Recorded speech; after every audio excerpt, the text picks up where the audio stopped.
జై శ్రీకృష్ణ. నేను మీకు ఈరోజు అత్త వాళ్ళ గార్డెన్ చూపిస్తాను, ఏమేమి కూరగాయలు వేసారు ఏంటి అని. ఓకే, ఇవి బనానా పెప్పర్. ఇది ఇది మామూలు మిరపకాయలు, వంకాయ. ఇది వంకాయ, ఫ్లవర్ వచ్చింది. ఇది వంకాయ, అది వంకాయ. ఇవి రెండు టమోటా తెలుసు. ఆడ మామూలు మిరపకాయ కూడా వచ్చింది చెట్టు మధ్యలో. అవునవును, ఇవన్నీ మిరపకాయలే కదా. పర్పుల్ అవన్నీ టొమాటో. దగ్గర ఇవన్నీ బెండకాయలు, ఇంకా చిన్న చిన్న చిన్నవి బెండకాయ. అది చుక్కకూర. ఓ చుక్కాకు. ఈడంతా స్పినాచ్, ఇది దిల్ లీవ్స్. ఆడంతా హెర్బ్స్ ఉంటాయి, బేసిల్, పైన్.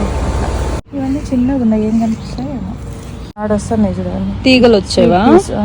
ఓకే, ఇది చిక్కుడుకాయ. ఇదా. ఓకే, ఇవన్నీ బీరాను కుకుంబర్. కూడా వంకాయ. అది జుకినీ. ఆడున్నాయి ఒక చెట్టు. ఓ ఇది జుకినీనా. Squash, yellow squash. గింజలు వేసినాయి దేవుడు. స్పినాచ్ ఇట్లాంటివన్నీ వరుసగా లెట్యూస్. ఈడన్నీ ఇంకా అదే, ఇవన్నీ స్క్వాష్లు. ఇవన్నీ డిఫరెంట్ టైప్స్ ఆఫ్ పెప్పర్స్. ఇది ఎల్లో చిక్కుడు, హీరో. ఇది ఇంకా వేరే టైప్ పెప్పర్స్. ఇది పుదీనా.